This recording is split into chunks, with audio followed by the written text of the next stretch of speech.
கோயம்புத்தூர் வனக்கோட்டம், கோயம்புத்தூர் வனச்சரகம், மருதமலை அடிவாரத்தில் கடந்த 2 தினங்களுக்கு முன்பாக உடல்நலை குறைவால் படுத்து கிடந்த பெண் யானையை 2 நாள் சிகிச்சை அளித்து நேற்றைய தினம் கிரேன் உதவியால் அதை தூக்கி நிப்பாட்டியிருக்கிறோம்.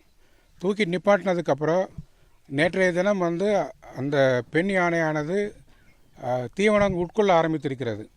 அதற்கு நேற்றைய தினம் மசாலா புல், அப்புறம்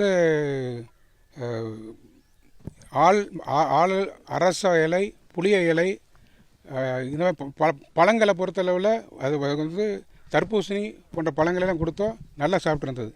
நேற்றைய தினம் 150லேருந்து 200 கிலோ தீவனத்தை எடுத்திருக்குது. அதனுடைய உடல் சக்தியை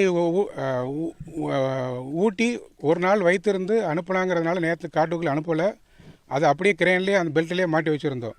நேற்றைய இரவு அதனுடைய ஜுவனைல், அதாவது அந்த பெண் யானையினுடைய இன்னொரு மகன், அது இப்போ இருக்கக்கூடிய இந்த குட்டியினுடைய அண்ணன், அது ஜுவனைல் எலஃபன், அது இந்த யானையோடு நேற்று சேர்ந்து இருந்தது.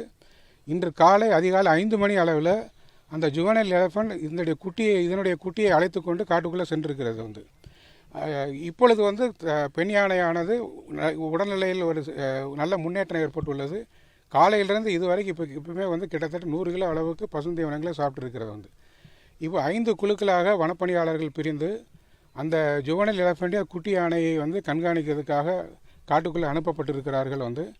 எப்படி இருந்தாலும் அந்த குட்டி யானையும் அந்த ஜுவனையில் இன்று இரவு திருப்பியும் இதே யானைக்கு சேரும் என்று எதிர்பார்க்குறோம்.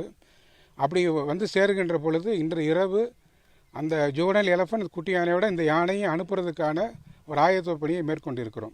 தற்சமயம் இதுக்கு மருந்து பொருட்களை சாதம் மற்றும் வெள்ளத்தில் கலந்து ஒரு வாழை இலையில் மடித்து மருந்து பொருட்களை, லிவர் டானிக்கு, சத்து பொருட்கள் எல்லாம் உள்ளே கொடுத்துருக்குறோம்.